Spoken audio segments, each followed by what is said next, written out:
যত মামলা আছে আওয়ামী লীগের বিরুদ্ধে আমরা সমস্ত মামলাগুলো তুলে নেব। আমরা কোনো প্রতিশোধের রাজনীতি করতে চাই না।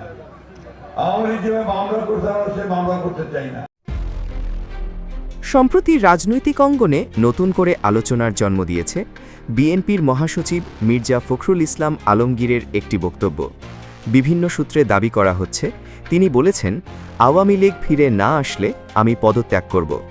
দাবি অনুযায়ী এই বক্তব্যের মাধ্যমে তিনি দেশের বর্তমান রাজনৈতিক পরিস্থিতি এবং ভবিষ্যৎ নিয়ে নিজের অবস্থান তুলে ধরেছেন। তার এই মন্তব্য ঘিরে রাজনৈতিক মহলে শুরু হয়েছে ব্যাপক আলোচনা। বিভিন্ন পক্ষ থেকে আসছে নানা ধরনের প্রতিক্রিয়া। একদিকে কেউ কেউ মনে করছেন এই বক্তব্য দেশের রাজনীতিতে নতুন মাত্রা যোগ করতে পারে, অন্যদিকে বিরোধী মতের অনেকে বিষয়টি নিয়ে প্রশ্নও তুলেছেন। সামাজিক যোগাযোগ মাধ্যমেও এই নিয়ে চলছে ব্যাপক আলোচনা।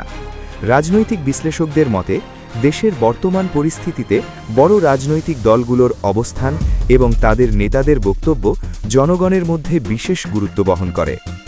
আওয়ামী লীগকে রাজনীতি করার সুযোগ থেকে আমরা দিচ্ছি,